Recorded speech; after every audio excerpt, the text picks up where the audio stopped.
I read all of the different clippings from that book, and I advise everyone to go and read it regardless of what color you are. Do you know what conclusion I came to, Jesse? Hit me. About 70% of lynchings were because of who? Because of who? White women? White. Oh, because wasn't thingy Emmett Till? Emmett Till, sorry. When you read this book, what you will see is that a white woman said something. She said something, she felt something, she accused a black man of looking at her differently, she accused a black guy of touching her, it was always a white woman generally about 70% was a white woman at the center. There's actually footage also that has been recently released of him fleeing from her. It's on the CCTV, he's running from this woman, she is running after him, right? She's running after him, and then she has claimed that he's the aggressor, even though he's running from her and she's running towards the quote unquote aggression. However, he was still found guilty of aggravated assault in the 3rd degree. I was gonna say something really like silly, naive, and said his first mistake was being black, but that was a joke. No, we're gonna go into that. I think it's deeper than that. Go on. It may, but it may not be race related. He may have messed with the wrong one in Hollywood. Because these people have got power and influence. And if they go and get you. Remember those old movies back in the day, and like you walk into like a new town, and then you upset the guy in charge. He's like, you'll never work in this town ever again. Right, yeah. That's actually a real thing. So you said something, right? And I want to talk about it. You said his first mistake was being black, and you said it in a jokey way. Now, if we look at my content, because I want to do a preface before I do this, right? So if you look at my content, you will see that I don't go and play the race card. It's just not something that I do. However, on this occasion, I'm going to go into the deck. And a lot of black people have said, should leave those white girls alone. People said it in the comments. Shouldn't have done something with those white girls. Leave those white girls alone. And then I started thinking as to why. Why are so many black people saying that you should leave white women alone? For what reason? And it takes me back to a book that I read in 2016. There is a book that I read in 2016 called 100 Years of Lynchings by Ralph Ginsberg. You guys can look it up right now. And the reason why I like this book is because 100 Years of Lynchings isn't a written book. It isn't a book written by anybody. What it is a book that is compiled of newspaper clippings from the 1800s to the 1900s of reporters from various newspapers in America, the Chicago Tribune or the New York Post or whatever, just writing about lynchings. And after I read that book, I read all of the different clippings from that book, and I advise everyone to go and read it regardless of what color you are. Do you know what conclusion I came to, Jesse? Hit me.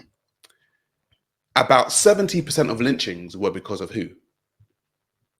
Because of who? White women? White. Oh, because wasn't thingy Emmett Till, sorry. When you read this book, what you will see is that a white woman said something.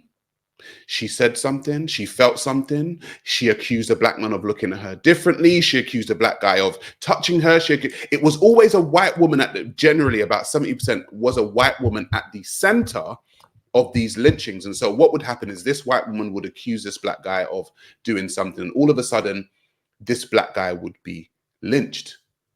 Johnathan Majors has been lynched professionally. This is what I can see. And what has happened is he has been ousted from the Marvel franchise right about now.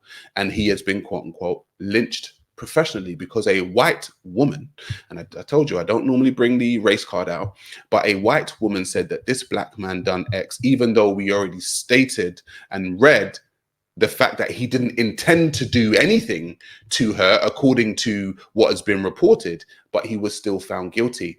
And I think that this has echoes of Emmett Till, like you said. Emmett Till, back in the time of lynchings in America, was a young 13-year-old boy who was accused by a lady who said that he whistled at her or touched her or made her feel uncomfortable. And these group of white men went out and they killed this young boy. And on her deathbed, this woman said, you know, I actually didn't go down like that. So I kind of exaggerated or lied. Too late. Emmett Till is already dead. And in the case of Jonathan Majors, I think that has echoes of Emmett Till in the fact that a white woman said something about this black man, and all of a sudden now he has been professionally lynched. I had a conversation about 3 days ago with somebody, and they said something quite funny, Jesse, right? They said that it was in jest, it was tongue in cheek. They said that the biggest biological weapon on the face of this earth is a white woman's tears.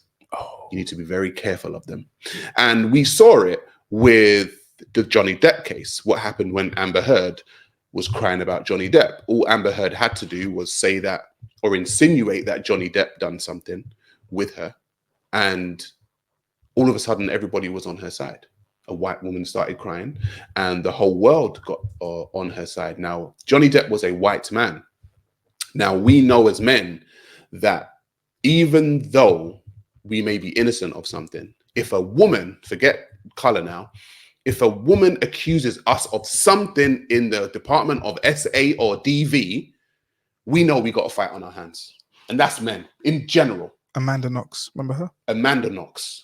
In general, we got a fight on our hands. We are guilty until we are proven innocent when it comes to a man. Now, if you juxtapose that with race, as men, we have to be very, very careful when we are in these positions with women, because like I said, we know as men that regardless of color, if we are accused of something by a woman, it's going to be quite hard for us to be fighting those accusations. And if you juxtapose that in a racial element, Iranian. She's Iranian.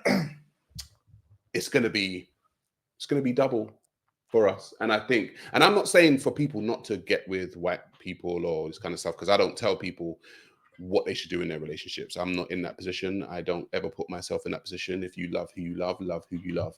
I know I love who I love, and no one's going to tell me that I'm not allowed to love. Which is white women as well. Which is white women as well. Of course, let's not forget. As you can see Hepburn in the background. Exactly, yeah. Of course. Cool. Serious, Jesse, man. Sorry, I'm serious today. We're trying to be serious today. I'm back. Let's go. This guy, man. Goodness gracious. But yeah, so like I don't tell people who they should and should not love. You can love whoever, but I'm just saying in cases like these, you just got to be very careful as a black man. What I don't like, right, is the ability for anyone, whether it be a group or an individual, to go from aggressor to victim. You sound like one of the groups. Did I? You're sounding like you're describing one of the groups. Right. Okay, cool. That's fine. I don't like the ability for people or a group to go from aggressor to victim in an instant and garner support in both instances. Yes. These people are able to garner support in both instances. And in the instance of, I remember Amber Heard, right? Amber Heard, when it comes to Johnny Depp, was able to defecate in this man's bed. I think people actually forget that. I think people forget that Amber Heard, however she done it, either stooped in this man's bed or went before and put feces in this man's bed. Do you know what kind of fight it's going to be, bro? I'm only finding out about this now. She defecated in this guy's bed, bro. That's not true. No one will do that. It's true, brother. It was brought up in court. And so if you are able to defecate in my bed, that's a form of aggression.